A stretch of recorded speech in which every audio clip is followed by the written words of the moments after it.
कलाम memorial charitable trust पक्षर मधुमेह मुक्त अभियान निःशुल्क शिविर में सुस्थ रहिबार परामर्श देले डाक्टर माधव नायक। बिना औषधरे बालेश्वर सहर को मधुमेह मुक्त करने पाई कलाम मेमोरियल चैरिटेबल ट्रस्ट पक्षर आरंभ होईछि स्वतंत्र अभियान।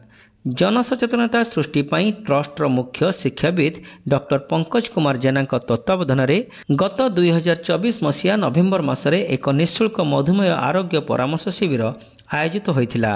अनुरूप भावे पुणी एक परामर्श शिविर सहर स्थित रॉयल क्वीन कल्याण मंडपठारे अनुष्ठित हो जाइछि। विशिष्ट मधुमेह विशेषज्ञ डाक्टर माधव नायक एही शिविर में जोगदे मधुमेह रोग समेत गैस, थायरॉइड, कोलेस्ट्रोल, रक्तचाप एवं फैटी लिवर भली रोगर निराकरण, सफल चिकित्सा तथा प्रतिषेधक व्यवस्थार विभिन्न दिग संपर्क में आलोचना करथिले। बिना औषधरे केवल जीवनशैली तथा खाद्य सारणी परिवर्तन रे मधुमेह भली दुरारोग्य रोग एवं अन्यान्य रोग संपूर्ण निश्चित दूर हो पारिबो बोली डाक्टर नायक कहिथिले। विशेषकर शर्करा जातीय खाद्यरू निवृत्त रहिबा, नियमित व्यवधान रे उपवास करिबा, फास्ट फूड वर्जन करने तथा राति रे गुरुपाक खाद्य न खाइबा प्रवृत्ति अभ्यास उपरे डॉक्टर श्री नायक गुरुत्वारोप करथिले। एने राज्यर विभिन्न अंचल से कैंप करी लोक मानकु 5-7 दिन पर्यंत नुआ जीवन शैली सह परिचित कराउछंती। कैंप रे रहिबार 2-3 दिन मध्य समस्त औषध सेवन बंद करा जायथाय बोली डॉक्टर नायक सूचना देथिले। अन्य पक्षरे माछ, मांस, अंडा, घी प्रभृति खाई मध्य मधुमेह रोग मुक्त होई परिबो बोली डॉक्टर नायक सूचना देथिले। एवं तार भी कारण होछि डायबिटीज।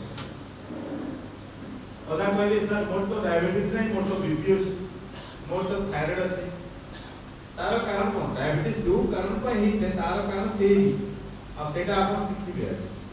आमे कोन मिस्टेक करछु जोटा आगर लोक माने कोनतरे 100 वर्ष बचुले एवं सेही जिंस आपण माने सिखिबा एवं ताको हमें रिवर्सल करतो। सो हमर प्रोग्राम रे पार्टिकुलरली डायबिटीज कोर्टू, ओबेसिटी कोर्टू, जो मानकर थायराइड प्रॉब्लम कोर्टू बहुत पेशेंट आसंती, ताकर वेट लॉस करंती एवं भलो हेकिला इंसुलिन बंद कर दियंती।